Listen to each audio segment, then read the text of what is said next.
বার্মিংহামের Edgbaston থেকে লন্ডনে এসে পৌঁছেছে বাংলাদেশ দল। গতকাল বাংলাদেশ সময় বিকেল 5:30টায় টিম হোটেলে পৌঁছায় মাশরাফি সাকিবরা। লন্ডনে গ্র্যান্ড সিটি হোটেলে আছে টিম বাংলাদেশ। কাল পুরো দিন বিশ্রামে কাটিয়ে আজ নামবে ব্যাট বলের অনুশীলনে।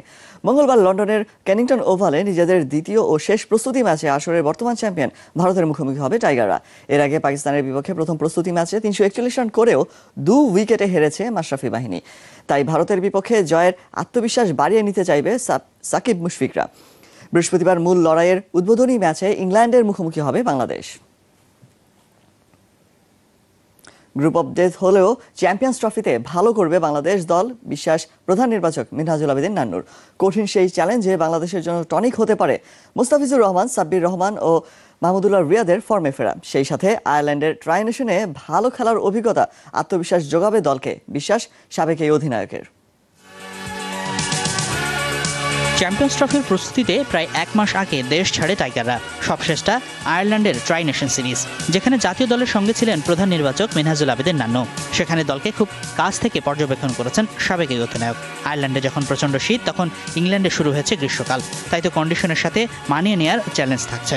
আয়ারল্যান্ডের কন্ডিশন থেকে লন্ডনের কন্ডিশন কিন্তু একটু আলাদা, এবং ওখানে যথেষ্ট গরম পড়েছে, এবং ওভালের উইকেটটা কিন্তু একটু ফ্ল্যাট ট্র্যাক। তো সেই হিসাবে এখানে যথেষ্ট বোলারদের অনেক কনসেন্ট্রেশন বাড়াতে হবে, রাইট এরিয়া ম্যাক্সিমাম বল করতে হবে।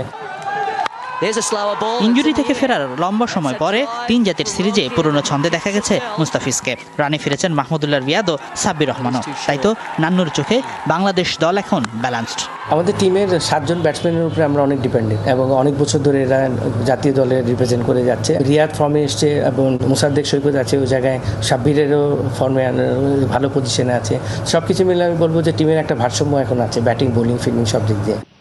আর তাতেই ডেথ গ্রুপে পড়েও অস্ট্রেলিয়া, ইংল্যান্ড ও নিউজিল্যান্ডকে হারানোর স্বপ্নটা চড়াও টিম ম্যানেজমেন্টের। ইংল্যান্ডের সাথে খেলুক বা অস্ট্রেলিয়া আর নিউজিল্যান্ড চ্যাম্পিয়ন্স ট্রফিতে, আমার মনে হয় প্রতিটা ম্যাচ আমরা ভালো ক্রিকেট এবং বেস্ট দিনে বেস্ট জিনিসটা যদি দিতে পারি, ইনশাল্লাহ আমরা ব্যাকফুটে যাওয়ার কোনো চান্সই নেই।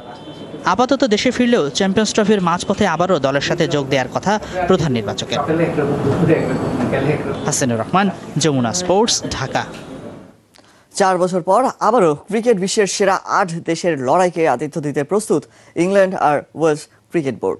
ম্যানচেস্টারের সাম্প্রতিক সন্ত্রাসী হামলার ঘটনায় নিরাপত্তা নিয়ে বাড়তি প্রস্তুতি রয়েছে আয়োজকদের। তবে সব ছাপিয়ে মাঠের ক্রিকেট, বিশেষ করে বাংলাদেশকে আলাদার সঙ্গে গুরুত্ব দিচ্ছে ক্রিকেট প্রেমীরা। লন্ডন থেকে আরও জানাচ্ছেন আহমেদ রাকিব, ছবি তুলেছেন আলমগীর কবির। ওভাল লন্ডন, ইংল্যান্ডের ক্রিকেট সংস্কৃতির গুরুত্বপূর্ণ স্থাপনা। ক্রিকেট বিশ্বের সেরা 8-এর লড়াই চ্যাম্পিয়ন্স ট্রফির এবারকার আসরকে আতিথ্য দিতে যা প্রস্তুত। একই সঙ্গে প্রস্তুত 2 আয়োজক, ইংল্যান্ড আর ওয়েলসের 2 ভেন্যু, এজবাস্টন আর কার্ডিফ। 1 জুন পর্দা উঠবে এবারকার আসরের। মূল আসরের বেশিরভাগ টিকিট বিক্রি শেষ। ক্রিকেট রোমান্টিকদের আগ্রহ থেকে তাই বাদ যাচ্ছে না প্রস্তুতি ম্যাচও। ওভালে ভারত নিউজিল্যান্ড প্রস্তুতি ম্যাচকে ঘিরে রোববার সকাল থেকে ছিল দর্শকদের এমন বাদ ভাঙা উচ্ছ্বাস। It's a great day, great day. We already know we've got the victory. India, New Zealand have just come here for fun. Yeah, definitely. I'm here with the family, so yeah, I'm here to have a good time. র্যাঙ্কিংয়ের সেরা 8-এর লড়াইকে ঘিরে চলছে চুলচেরা বিশ্লেষণ। শক্তির বিচারে অনেকটা পিছিয়ে থাকলেও অনেকের কাছেই বাংলাদেশ আলাদা গুরুত্বের। সবশেষ ত্রিদেশীয় সিরিজে নিউজিল্যান্ডকে হারানোর সুখস্মৃতি, সঙ্গে যোগ হয়েছে প্রস্তুতি ম্যাচে পাকিস্তানের বিপক্ষে অসাধারণ performance. Bangladesh team should do really good because obviously they beaten New Zealand before. We're missing 5 players. They got lucky. It was a bit of a spin-free surface, wasn't it? You know. I think the security will be fine. I mean, they've done this whole security thing again. I mean, ICC on the ESPN Cricket Info website. ভাবনার অনেকটা জুড়েই অবশ্য নিরাপত্তা issue. সবশেষ ম্যানচেস্টারে সন্ত্রাসী হামলার ঘটনায় বাড়তি নিরাপত্তা প্রস্তুতি নিয়ে রেখেছে আয়োজকরা। বড় অনুষঙ্গ হিসেবে থাকছে সমর্থকদের আকণ্ঠ সমর্থন। মূল টুর্নামেন্ট মাঠে গড়াতে সময় বাকি এখনো দিন 2, কিন্তু প্রস্তুতি ম্যাচকে ঘিরে দর্শকদের এই প্রাণবন্ত উপস্থিতি বলে দিচ্ছে এই চ্যাম্পিয়ন্স ট্রফিকে ঘিরে, অর্থাৎ সেরা 8 ক্রিকেট দলের লড়াইকে ঘিরে কতটা উন্মুখ হয়ে তারা অপেক্ষা করছিলেন। কিন্তু যারা ভেবেছিলেন ম্যানচেস্টার ঘটনার পর নিরাপত্তা ইস্যুতে কিছুটা হলেও বিবর্ণ হবে এবারকার টুর্নামেন্ট, তাদের জন্য উত্তর হতে পারে দর্শকদের এই প্রাণবন্ত উপস্থিতি। Ahmed Rakib, Jamuna sports, Oval, London. দর্শক, এবার জানিয়ে দিতে চাই প্রস্তুতি ম্যাচের খবর। কেনিংটন ওভালে বৃষ্টিবিঘ্নিত ম্যাচে নিউজিল্যান্ডকে ডাকওয়ার্থ লুইস পদ্ধতিতে ৪৫ রানে হারিয়েছে ভারত। টস জিতে ব্যাটিংয়ে নেমে ভারতীয় পেসার মোহাম্মদ শামির তোপের মুখে পড়ে নিউজিল্যান্ড। মাত্র ৯ রান করতেই ফেরত যান গাপটিল। এক প্রান্ত আগলে রেখে লুক রঙ্কি 50 তুলে নিলেও তাকে সঙ্গ দিতে পারেনি আর কেউই। রঙ্কি ৬৬ রানে যাতে তার শিকার হলে ৫ উইকেটে ১১০ রানের দলে পরিণত হয় কিউইরা। শেষ দিকে জিমি নিশামের অপরাজিত ৪৬ রানে ৩৮ ওভার ২ বলে গুটিয়ে যাবার আগে ১৮৯ রান করে ব্ল্যাক ক্যাপরা।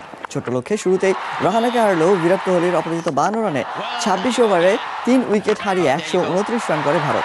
এরপর বৃষ্টি শুরু হলে ৪৫ রানে জয় নিশ্চিত হয় তাদের। এদিকে আজকের প্রস্তুতি ম্যাচে অস্ট্রেলিয়ার মুখোমুখি হবে পাকিস্তান। বাংলাদেশ সময় বিকেল ৩:৩০টায় শুরু হবে এই ম্যাচটি। বার্মিংহামের এজবাস্টনে টুর্নামেন্টে শুরুর আগে এটি অবশ্য দু দলের শেষ প্রস্তুতি ম্যাচ। নিজেদের প্রথম ম্যাচে অস্ট্রেলিয়া ২ উইকেটে হারিয়েছিল শ্রীলঙ্কাকে। পাকিস্তানও তাদের প্রথম ম্যাচে জয় পায় ২ উইকেটে। প্রতিপক্ষ ছিল সেক্ষেত্রে বাংলাদেশ। টুর্নামেন্টে দু দলেরই প্রথম ম্যাচ এই বার্মিংহামেই। ২ জুন এ গ্রুপে থাকা অস্ট্রেলিয়ার প্রথম ম্যাচের প্রতিপক্ষ নিউজিল্যান্ড আর ৪ জুন বি গ্রুপে থাকা পাকিস্তানের প্রতিপক্ষ চিরপ্রতিদ্বন্দ্বী ভারত।